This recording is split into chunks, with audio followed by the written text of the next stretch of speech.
before she'd even asked him for it. Little stacks of bills on his paydays, which Letty stashed under a loose floorboard of her apartment. She knew it was shame that drove him to pay her, but she did not care. It was the least he could do.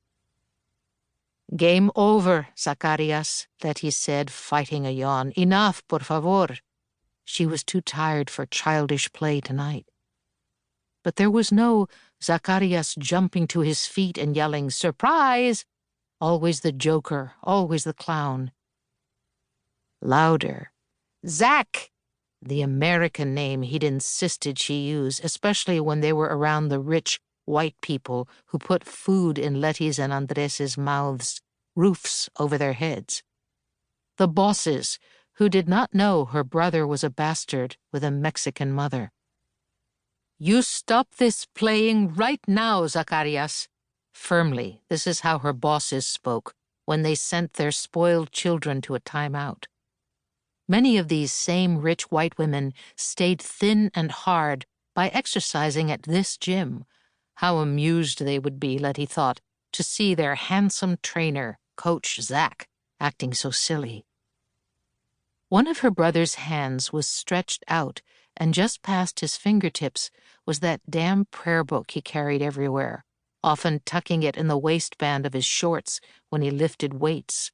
That show-off, wanting the world to believe he was as pious as a monk. How many times had Letty called his name, Zacharias, before he lifted his face from the smudged pages, blinking at her, dazed. How he loved his lady saints, almost as much, Letty thought, as the many ladies he'd loved in the flesh.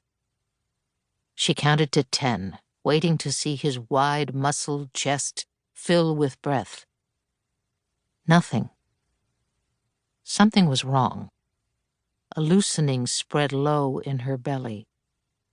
She knelt on the spongy floor of the gym and placed a hand on her brother's chest. Waited.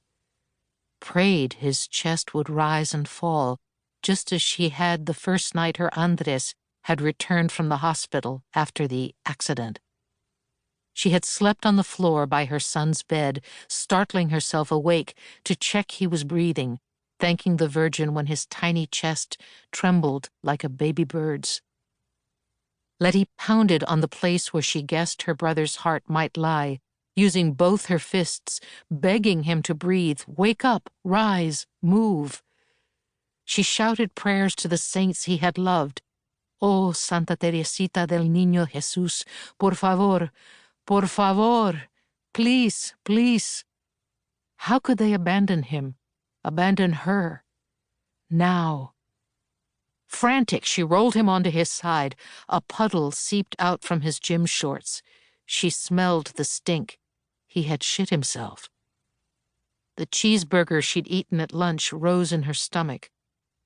She made it to the bathroom just in time. She heaved long after her stomach was empty, losing control of her bladder. Her pant legs were heavy with warm piss. So many messes to clean now.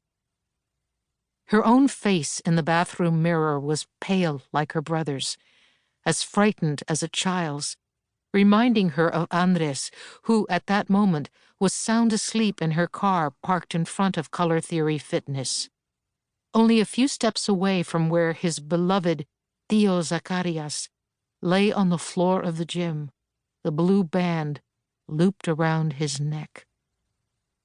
Letty knew what she had to do. There were no choices for people like her, no open doors, only deportation. She had just 3 more days before the immigration police took her to the facility, where she would be forced to stay until they shipped her back to Mexico, leaving Andres behind, without a mother, and now without Zacharias.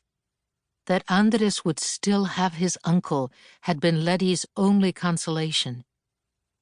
She ran to the gym's front door and bolted it, pulled down the blackout shades that covered the storefront window, locked the second door that led from the reception desk to the exercise studio.